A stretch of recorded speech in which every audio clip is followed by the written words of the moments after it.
Thank you so much for tuning in to Halo Halo, your one stop for the latest in entertainment news, lifestyle features, and community events. Joining us today are two extremely talented singers, songwriters, music producers. Meet Ryan Yu and Nick Velez of Common Souls. Welcome, guys. Hey, how's it going? Thanks for having us. Thank you for being here. Now, I want to know how Common Souls got together, because I hear you've only been around for a little over a year, maybe? Something like that. Yeah, something like that. Yeah. We were applying for this competition at UCLA called Spring Sing, and Nick hit me up and he was like, "Hey, like, I really like electronic music, and I heard you do too." And I was like, "Yeah." And he was like, "We should make some music," and we're like, well, "Okay." Yeah, I had about 20 minutes to submit the app, and I was like, you know what, I'm just gonna do it. Right. And I just kind of rushed it and didn't really think it through all the way. Right. And was like, oh, we'll just get together a couple times and like write something. And we ended up like writing this tune that is like completely different than the original one that was actually presented. Right. We just went through so many drafts, but yeah, we got in, and then and then we performed, and it was awesome. It was great. Take me back. How did you two meet? Was it through UCLA or was it before that? Yeah, we were both taking music classes at UCLA, and so we had a couple of the same classes. Right. Nick doesn't remember when we met. Yeah, I have no idea. I have no recollection. I was like, "Hey, did you do the homework?" And he was like, "Nah." And that was it. And you knew from there you guys were going to have this great music chemistry, right? Now, Nick, I was talking to you earlier before we started taping. You said that it was kind of not really that serious, right, when you decided to be a part of UCLA Spring Sing. But then everybody was raving about you guys. What was that like? That was very unexpected.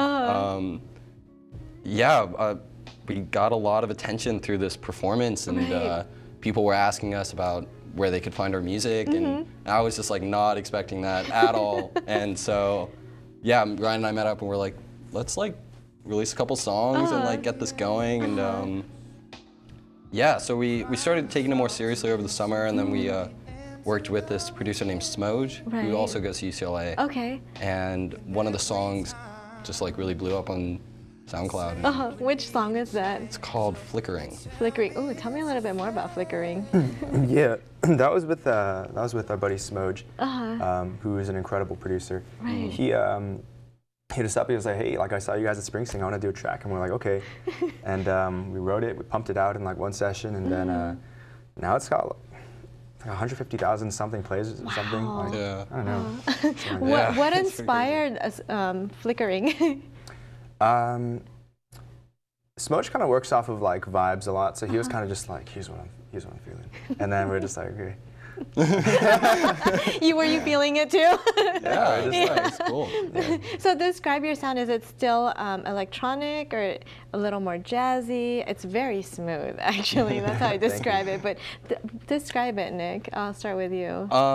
Yeah, I mean, we definitely are influenced by a lot of electronic artists, and by me doing most of the production work, I kind of look to other producers as inspiration and try to bring that dynamic. But it's really interesting because working with Ryan, it's there's just so many like cross genres that we kind of blend into our sound. So it's like sometimes it can be really hard to really define it because it's like electronic, but it has like R&B influences and has like neo soul. We're like very inspired by that, but then we'll listen to like, you know, like punk rock and be inspired by like the aesthetic of that. So there's just like so many things that we try to like, we just like try to keep an open mind when we like write. Exactly. You don't want to be in this box, right? In this set, exactly. space. Ryan, how about you?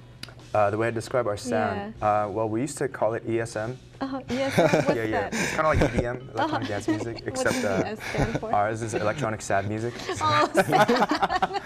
Yeah, that's kind of changed since then. Not so sad anymore. Yeah, we have some songs that we classify as EGM, you know, electronic glad music. Okay, among other things. Every song is like a little different. You know? We kind of just try to pump out songs and just see like what's really natural. And, so I guess the direction is that it's moving in, man. I don't know. I guess we're not really trying to like fit it into any genre, but definitely kind of moving through an electronic format. But we've both. Nick's got a jazz background. Yeah, that's why I could hear a little bit of jazz in it. How about He's actually a jazz drummer. Yeah, I'm actually a drummer primarily. Yeah, that's it's kind of I guess like my thing, but and I was really into R&B guitar playing, and I guess somehow we just both switched traded instruments for something else. Now he plays keys and I'm singing, so. That's awesome. So do you do most of the writing and you do most of the producing? Is that how it works? It varies by song, but we kind of do everything together, really. Yeah. Nick is usually manning the boards, but we'll both have input on, you know, all aspects of the song. Yeah. You know, the chord structure. It's very collaborative. Right. That's a great way to go. Now I hear that you're working on an EP or an album. Yes, Yeah. yes. Tell us a little bit more. Yeah, we've got an EP coming out real soon. I don't want to set any like hard and final dates, but we've been writing songs for like months and months. We've got a bunch. We've kind of whittled it down to just 4. I guess we're debating between like 4 or 5 right now, and we'll be putting them out soon. So that'll be up on like our website, our Facebook, everything like that. And on your SoundCloud. Our SoundCloud as well. Yeah. What are you guys performing today? Talk about the song. Yes, the song's called Arizona. That was what we performed for Spring Sing at UCLA, and the way it came about was kind of absurd. We were like writing this song, we're like, man, like these are great chords, this is a great sound. We just have no idea what to write about, and I was like, man, like, let's go to 7-Eleven, let's take a break, and then picked up a can of my favorite iced tea, and I was like, oh my god. This is the best ever. Is that what you said? And the song kind of just wrote itself from there. Okay. So it's about Arizona iced tea? Yeah, kind of. Kind of. It was inspired by Arizona iced tea. I guess, yeah, that's how I'd say it. I think you should definitely hit them up and be get a sponsorship. Yeah, exactly. Man, infinite green tea forever. Imagine that. That would be sick. Now, for more info on Common Souls, where do we go? We have a website now, commonsoulsmusic.com. We got a Facebook, facebook.com/commonsouls, and we got our SoundCloud, which is soundcloud.com/commonsouls. You can find all of our stuff there. A couple of our songs are randomly on also on like the John Lennon Songwriting Contest website. Oh wow! We got a place. Arizona got placed for that one recently. Nice. We won like a grand prize for electronic music, which was tight. So that is awesome. Congratulations. Yeah, but yeah, we'll definitely be checking you out and waiting for that EP. I hope you do 5 songs. Maybe. We'll see. Maybe more, right? Thank you guys so much. We're going to take a quick break and then have you perform. All right, sounds great. So thanks for having us. Thank you. Again, for more info on Common Souls, be sure to check them out. All the information is on your screen. Don't go anywhere because they perform Arizona after the break.